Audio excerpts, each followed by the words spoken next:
Good morning friends, welcome to your Tripti classes.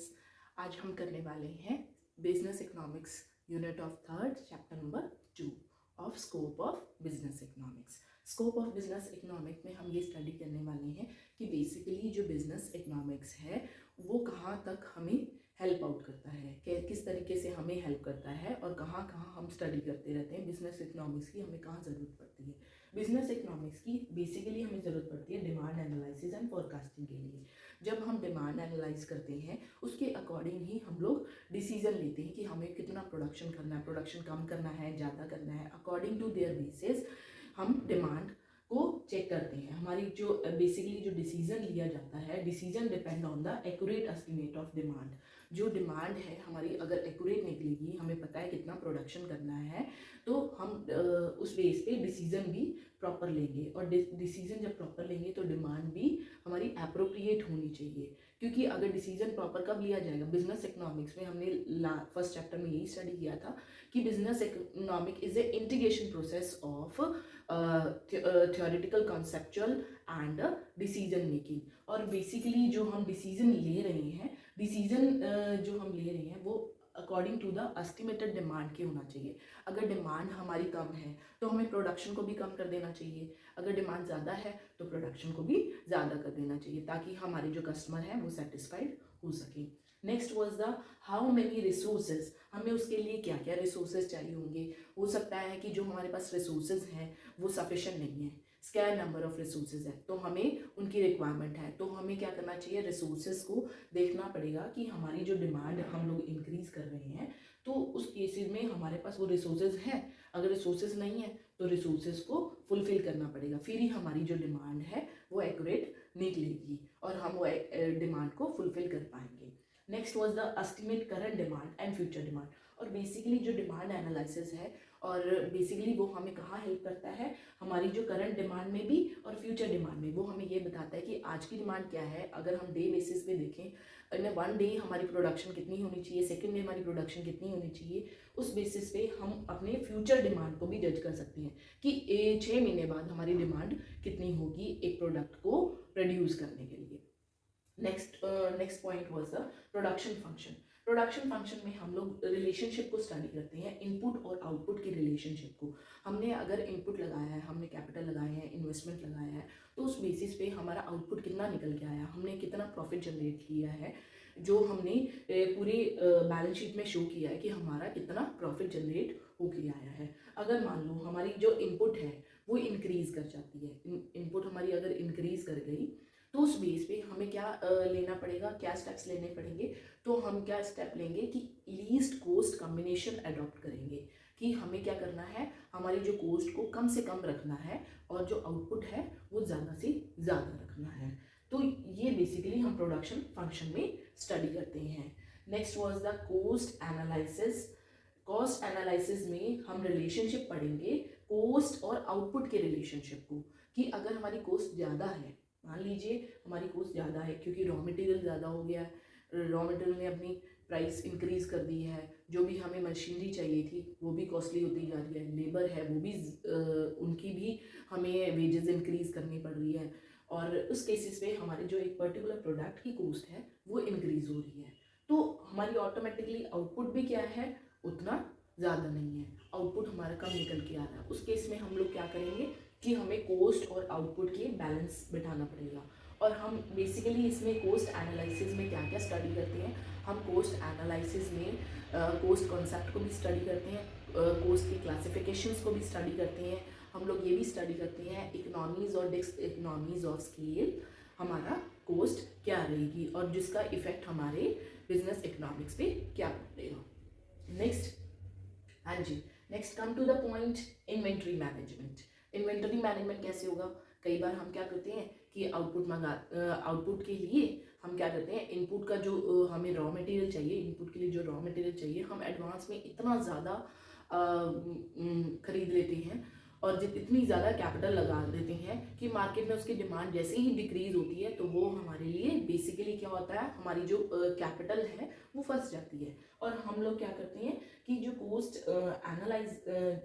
जो inventory है हमारी, तो वो प्रोडक्शन नहीं हो पाता और हमारे पास जो रिजल्ट है वो निकल के नहीं आते। और कई बार क्या होता है, इन्वेंटरी हमें ज़्यादा चाहिए, इन्वेंटरी हमें ज़्यादा चाहिए और हम लोग रॉ मटेरियल को मंगाते ही नहीं है, इन्वेंटरी या रॉ स्टॉक को, रॉ मटेरियल को हम मंगाते ही नहीं है। उस केस में भी हमारी जो मशीनरी है वो मतलब कि उनका यूटिलाइजेशन नहीं होगा, दे आर आइडल। तो इस केस में हम लोग क्या करेंगे, इन्वेंटरी को प्रॉपर मैनेज करके रखेंगे और उसके लिए हम बहुत सारे मेथड को स्टडी करते हैं, ABC analysation, simulation methods, mathematical tools हम लोग स्टडी करते हैं और वीईडी एनालिसिस। तो ये सारी स्टडी करके हम इन्वेंटरी को जज करते हैं कि हमारी बेसिकली इन्वेंटरी कितनी होनी चाहिए।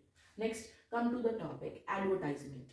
प्रमोशन तो सबको चाहिए, जब तक एक प्रोडक्ट का प्रमोशन नहीं होगा तो मार्केट में कस्टमर को कैसे पता चलेगा कि हमारे जो प्रोडक्ट है वो मार्केट में आ चुका है। According to their need of the customer we are thinking according to their customer point of view. हमें क्या करना पड़ेगा, कस्टमर के पॉइंट ऑफ व्यू से सोचना पड़ेगा, उसको किस टाइप का प्रोडक्ट चाहिए, उसकी डिज़ाइनिंग कैसी होनी चाहिए, उसके कलर कॉम्बिनेशन कैसे होने चाहिए।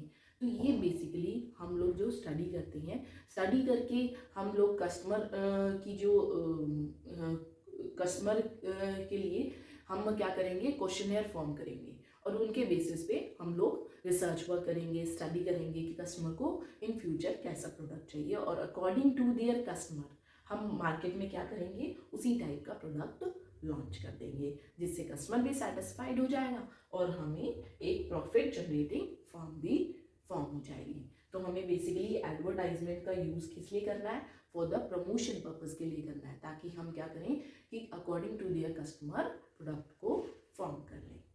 Got my point. Next come to the point number 6, price system.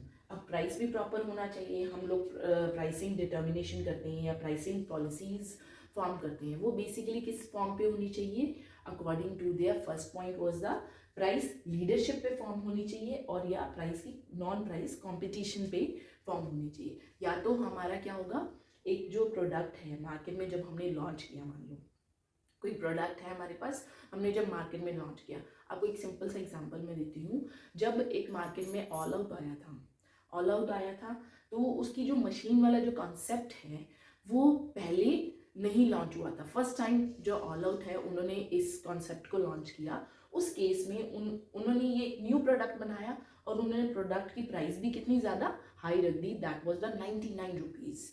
99 rupees पे प्रोडक्ट की प्राइस रख दी और उस केस में जो प्राइस लीडरशिप वो फॉर्म निकल के आई, क्योंकि उनके जैसा कोई प्रोडक्ट मार्केट में था ही नहीं।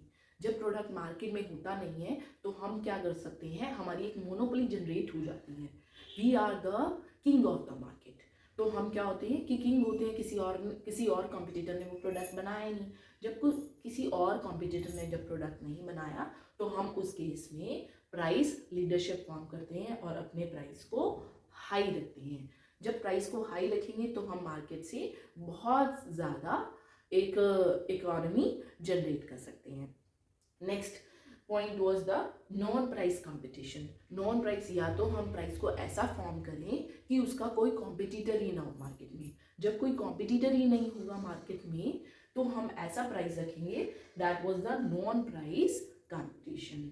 तो हमें क्या करना है, प्राइस को या तो बहुत ज़्यादा लो रख देना है या फिर मान लो अगर किसी प्रोडक्ट की प्राइस है 50 रुपीज़, अगर हम उसको 40 पे सेल आउट कर रहे हैं तो उस केस में कस्टमर किस पे जाएगा, सेम प्रोडक्ट है, होमोजेनियस प्रोडक्ट है, कोई चेंजेस नहीं है उस प्रोडक्ट के अंदर, तो वहाँ क्या होगा, एक होमोजेनियस प्रोडक्ट के अंदर हम अपने प्राइस को लो पे रखेंगे। लो प्राइस रखने से कस्टमर क्या आएगा, हमारे पास ज़्यादा आएगा और हमारे प्रोडक्ट की डिमांड इंक्रीज हो जाएगी।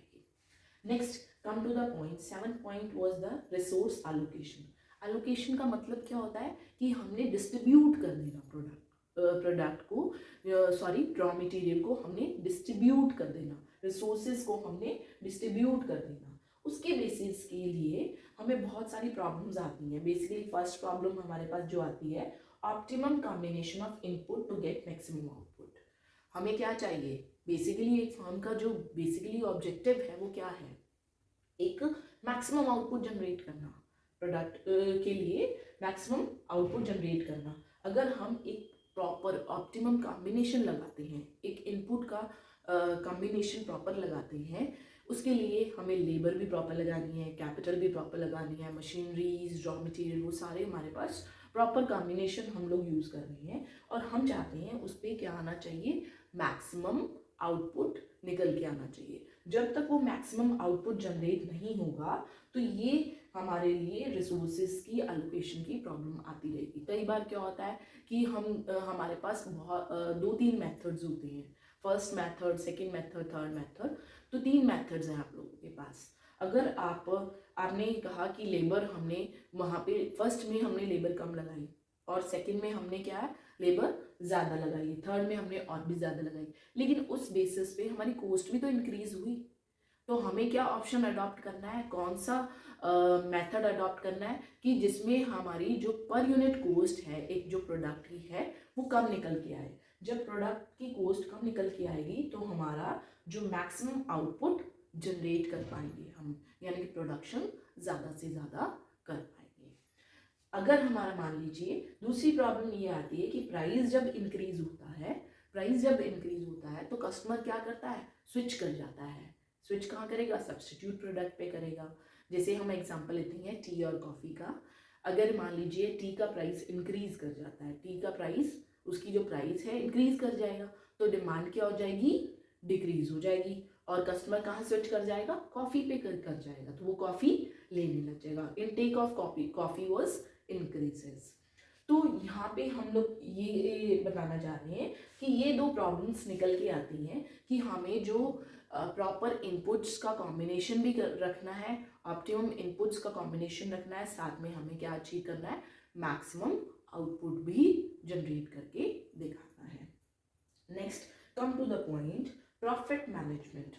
प्रॉफिट मैनेजमेंट के लिए हमें ये देखना है कि जो फर्म है, अब ऐसा तो नहीं है कि हर कोई फर्म चैरिटी पर्पस के लिए खोल के बैठा है, हर किसी को क्या चाहिए, प्रॉफिट चाहिए। कोई भी फर्म है, ऑर्गेनाइजेशन है, सबको प्रॉफिट चाहिए। तो उसके लिए एलिमेंट ऑफ अनसर्टनिटीज हमेशा रहेगी।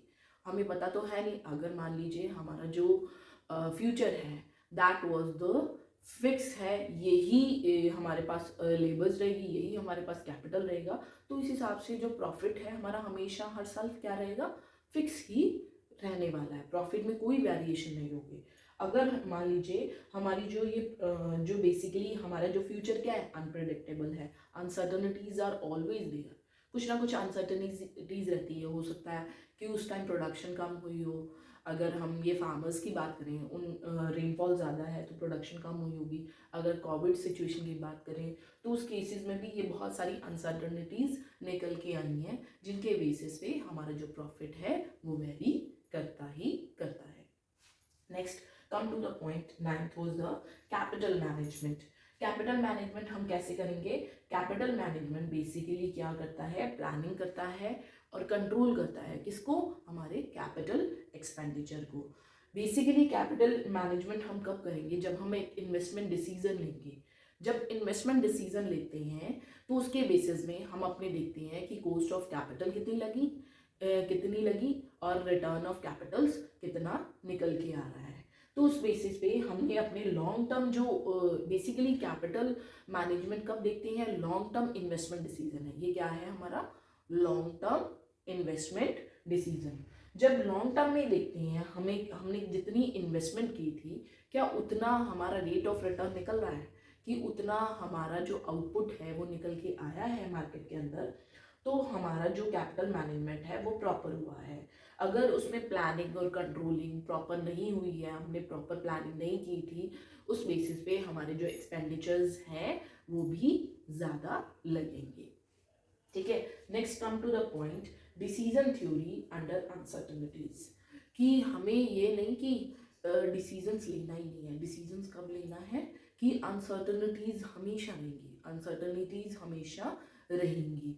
कभी भी ऐसा नहीं रहेगा कि हमारा जो बेसिकली जो कॉस्ट है वो फिक्स रहेगी, प्रॉफिट है वो फिक्स रहेगा और हमारे जो एक्सपेंडिचर आएंगे वो भी फिक्स रहेंगे, लेबर्स भी हमेशा सेटिस्फाइड रहेगी, ऐसा कुछ नहीं रहेगा।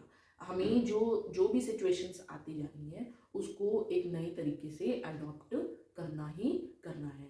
जब तक हम एडॉप्टेशन नहीं करेंगे उस बेसिस पे हम अपने डिसीजंस प्रॉपर नहीं ले सकते, क्योंकि ये जो अनसर्टनिटीज़ रहेंगी तभी हो सकता है कि सप्लायर सप्लाई ना करे रॉ मटेरियल की, उसको लग रहा है कि इस वक्त मैं सप्लाई नहीं करूँगा तो डेफिनेटली इन फ्यूचर जो हमारा जो कस्टमर है जो कस्टमर है वो हमें क्या करेगा कि इसके ज़्यादा प्राइस देगा। तो उस केसेस में बहुत सारी अनसर्टनिटीज़ निकल के आती है, चाहे वो अनसर्टनिटीज़ एट प्रॉफिट टर्म्स हो, कोस्ट टर्म्स हो, सेल्स टर्म्स हो, और एक्सटर्नल और इंटरनल एनवायरनमेंट की टर्म्स में हो। सारी की सारी बेसिकली हमारी जो डिसीजन मेकिंग में हमें सपोर्ट करती हैं, हमें उनको लेकर ही डिसीजन लेना पड़ेगा। विदाउट अनसर्टनिटीज हम डिसीजन कोई भी प्रॉपर नहीं ले सकते। सो आपको लेक्चर क्लियर हुआ? अगर कोई भी क्वेरी है प्लीज़ कमेंट कीजिएगा, अगर लेक्चर अच्छा लगा हो तो लाइक कीजिएगा, शेयर कीजिएगा। Thank you.